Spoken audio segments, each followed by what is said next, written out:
Alright, this is a video that I've been thinking about doing for a few months now, and I was kind of putting it off for a while because I wasn't quite sure how to articulate this exactly, so I'm asking you guys to just bear with me here. For the last maybe 6 or 7 months, I've been noticing a growing trend in pro wrestling, and that's the MMA influence. And I don't mean an MMA style of wrestling necessarily, it's more a case of we know MMA is in a boom period right now, and we're looking for a way to cash in on that. It's like an incorporation of MMA into the pro wrestling product. We see a little bit here, a little bit there. Big Show, in preparation for his match with Floyd Mayweather, had a joke of a worked fight with some guy the announcer said was a legitimate mixed martial artist.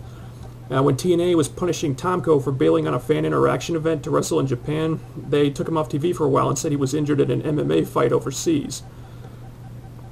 At Slammiversary, there were 2 women who showed up for the Awesome Kong Fan Challenge, and one of them, I think it was Josie, claimed to be an MMA fighter when she was actually a pro wrestler. And we're seeing stuff like this more in TNA than WWE. With WWE, I think it's a case of Vince kind of looking down his nose in mixed martial arts and trying to prove that his product is superior. I mean, that thing with Big Show told me everything I needed to know about what Vince thinks of MMA, because Big Show just threw around some guy who was half his size, and the MMA fan in me took that as a slap in the face. Now, TNA is going about this a little bit differently. I think they realize that MMA is huge right now, and they respect that enough to want to try to tap into that audience, but I don't think they know exactly how to do it, and anyone who saw No Surrender will tell you that. TNA, they're definitely making an effort to attract that audience. We saw it with Samoa Joe and Kurt Angle at Lockdown, which did not go over as well as they wanted it to.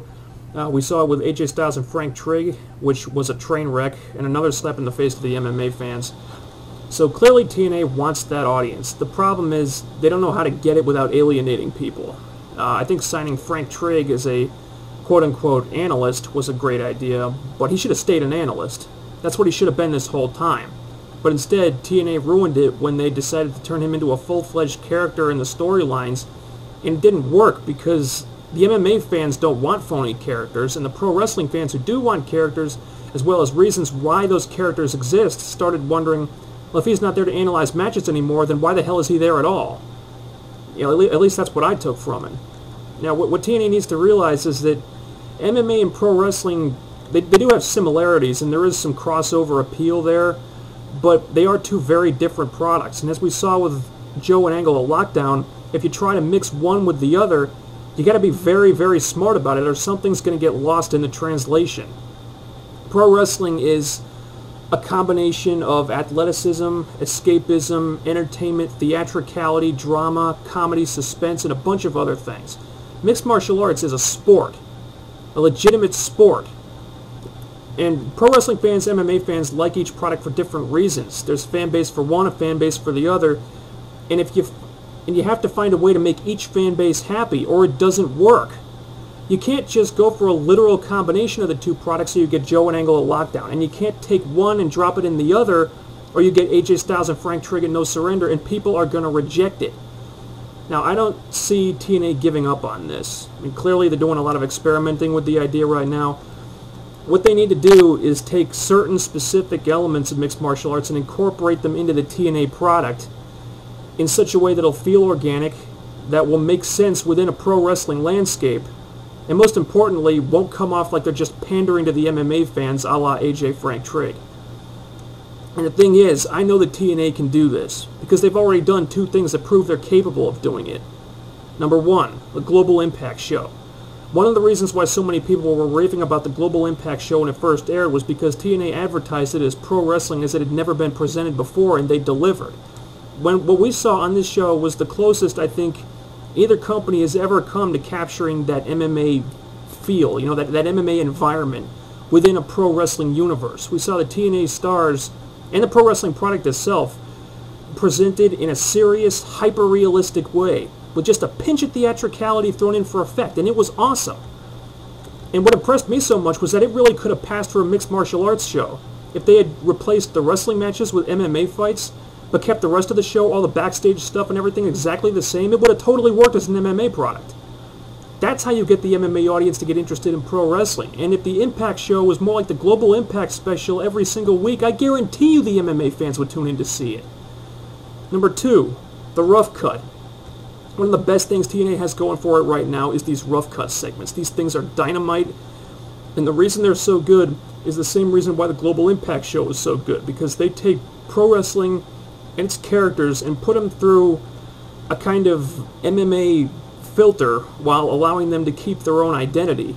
I mean, the Rough Cut actually made BG James and Kip James interesting to me for the first time ever, and I've never been interested in these guys, not when they were in the New Age Outlaws, not when they were in DX.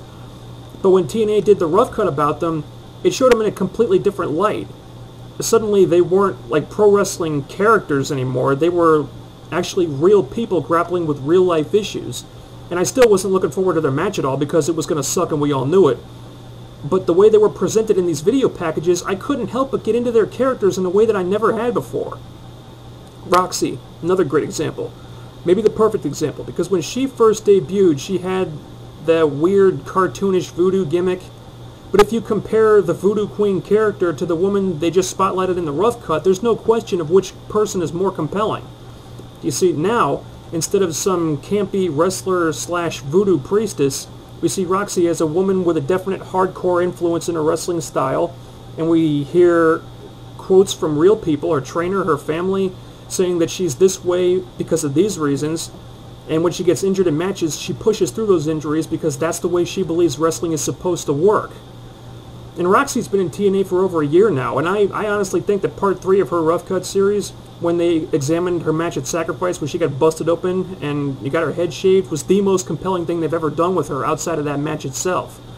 You know, it was a video package that would not have looked out of place at all on like UFC Unleashed or something, if it were a fighter talking about how they had to push through and finish a fight after they got busted open by an errant elbow to the head or something like that. You know, stuff like this is what hooks the MMA fans.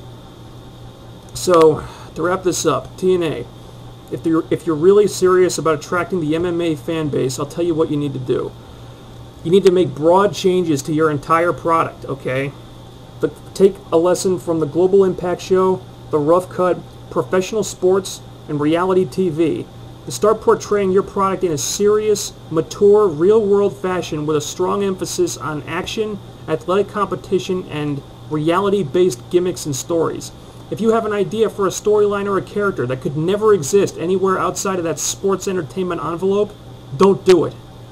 You need to completely eliminate stupid cartoon, comedy, fringe characters and gimmicks that appeal to little kids like Super Eric and Curry Man, and let them go back to being Showtime and the Fallen Angel. I don't care if the Prince Justice Brotherhood t-shirt sells like hotcakes. If you want the MMA audience, you got to get rid of it, because when MMA fans see shit like that, they change the channel. Melissa Anderson, same deal. Drop the Muslim gimmick, throw the burqa in the trash, and push her as exactly as who she is, a badass woman from California who tears people apart.